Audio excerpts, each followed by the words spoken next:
안녕하세요. 코인우먼입니다. 오늘은 2월 4일 토요일입니다. 최근 24시간 내 투자시장에서 가장 큰 이슈를 꼽으라고 하면 두 가지인 것 같은데요. 하나는 잘 아시다시피 바이낸스 고팍시 인수입니다. 바이낸스 고팍시 인수는 우선 FTX에서 제네시스로 전염이 되고 제네시스에서 고팍시의 고파이 예치자산의 유동성 문제로 전염되었던 급한 물은 끌 수 있게 되었는데요. 2023년 3월 말 경이면 고파이 예치자산 출금 재개 절차가 완료될 것으로 예상한다고 하고요. 특히나 행정 절차 완료에 앞서서 바이낸스가 1차 유동성을 공급함에 따라서 2022년 11월 21일까지 접수된 고파이 출금 신청 건들에 대해서는 6월 중순 이내 일괄 처리될 예정이라고 하니 고팍시에게도 투자자에게도 숨통 트이는 일이 아닌가 싶습니다. 고팍시와 바이낸스의 인수계약 형태가 구체적으로 드러나지 않은 만큼 바이낸스의 한국 시장에서의 일반 투자자를 위한 행보는 좀 더 지켜보셔야 할 것 같습니다. 다른 한 이슈는 어젯밤에 발표된 미국 고용 지표인데요. 1월 비농업 부문 고용이 51.7만 명 증가로 시장 예상치 18.5만 명을 크게 상회를 했고요. 지난해 7월 이후 최대 증가폭을 기록했다는 소식입니다. 미국의 1월 실업률은 3.4%로 시장 예상치 3.6%의 하회 54년 만에 최저를 기록했다고 하는데요. 다행히 임금 상승률은 전월보다 둔화되는 모습을 보이면서 인플레이션 우려는 덜어냈지만 그럼에도 불구하고 고용이 이렇게 여전히 과열 양상을 보이면서 연준이 서둘러서 금리를 인하할 것이라는 기대감이 크게 줄게 되었습니다. 그러면서 미국 증시는 하락하는 모습을 보였는데요. 1월의 경우는 사실은 보통 비농업 고용 부문의 변동성이 많은 만큼 노동시장 현황에 대해서는 다음 달 지표도 들여다볼 필요가 있지만 한편으로는 예상치와 너무 큰 갭이 있어서 지금으로서는 1월 데이터만 보고 뭐라고 하기에는 이르지 않나 생각이 듭니다. 다만 고용 지표를 통해서 경기 침체의 국면을 보여야 배드뉴스가 배드뉴스가 될 터인데 지금까지는 인플레이션을 내려오기 시작했다는 평가는 확실하나 고용시장에 대해서는 지표가 발표될 때마다 일관적인 평가가 없는 만큼 아직까지는 투자 관점에서 배드뉴스는 굿뉴스가 적용이 될 수밖에 없을 것 같습니다. 그리고 이렇게 고용시장에 있어서의 굿뉴스는 결국에는 배드뉴스가 적용이 되고요. 리플 커뮤니티 대표 존 디튼 변호사가 만약 리플 XRP가 이전에 투자 계약으로 매매가 되었어도 리플 XRP는 증권이 될 수 없는 주장을 공유했습니다. 이를 위해서 비트코인을 예로 들었는데요. 우선 이를 위해서 비트코인이나 XRP 모든 암호화폐는 디지털 코드임을 이해해야 할 것 같고요. 비트코인도 초기에는 리플 XRP와 마찬가지로 디지털 코드에 불과했지만 그 후 투자 계약으로 포장, 마케팅, 제공, 판매가 되었다. 포장, 마케팅, 제공, 판매와 함께 증권으로 사용되었다고 해서 비트코인 그 자체가 증권이 되지는 않는다는 점을 기억하는 것이 중요하다고 존 디튼 변호사는 주장을 했습니다. XRP 소송에서도 논리는 마찬가지일 것 같은데요.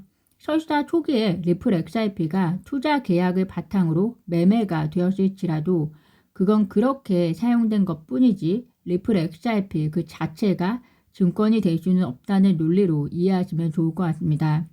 개인적으로 이러한 논리라면 만약 판사가 소송을 검토해 보니 사실상 브래드 갈링하우스나 혹은 크리스 라센의 리플 XRP에 대한 과거 행위 자체가 투자 계약에 의한 유가증권 판매 성격을 띈다면 그것에 대해서는 유가증권이었다 판결을 내릴 수 있을지언정 현재 2차 시장에서 팔리고 있는 리플 XRP에 대해서는 증권이다 라고 판결을 내릴 수 없다고 생각이 되어집니다. 이러한 케이스가 바로 최근의 라이벌 케이스가 아닌가 싶습니다. 존 디튼 변호사가 이야기하듯이 라이벌가 과거에 직접 엘비스를 판매를 했고 판사가 특정한 케이스에 대해서는 투자 계약이라고 판결을 했지만 2차 시장에서의 엘비스 판매에서는 적용되지 않는다고 한 만큼 이러한 판사의 판결은 시장에서의 모든 판매에 적용될 것이고 XRP에도 포함된다라고 주장을 하고 있습니다. 존 디튼 변호사는 자신의 트위터 계정을 통해서 헬터 피어스 SEC 위원이 SEC 직원들이 리플 XRP와 관련해서 하위 테스트를 잘못 적용하고 있음을 인정했다고 밝혔습니다. 존 디튼과 그리고 헬터 피어스 위원은 XRP를 평가할 때 각각의 거래를 개별적으로 고려하지 않았다고 주장을 했고요. 무조건적으로 XRP가 하위 테스트의 공동기업, 이익 기대, 구성 요소의 요구사항을 충족한다고 SEC는 이야기를 하고 있다라고 밝히고 있는데요. 그렇기 때문에 SEC의 분석이 불충분하다고 전하고 있습니다. SEC는 토큰을 포함한 모든 상품이나 자산을 직접 판매하는 모든 발기인을 조사할 권한은 가지고 있지만 투자 계약의 경우 기초 자산은 증권으로 간주되지 않는다는 것을 기억해야 한다고 덧붙여서 이야기하고 있는데요. 결과적으로 그래서 존 디튼 변호사는 리플 XRP 관련해서 이 소송은 SEC의 약식 판결 요청에 대해서는 토레스 판사가 SEC에게 패소 판결을 내릴 것으로 보고 있다라고 이야기를 하고 있습니다.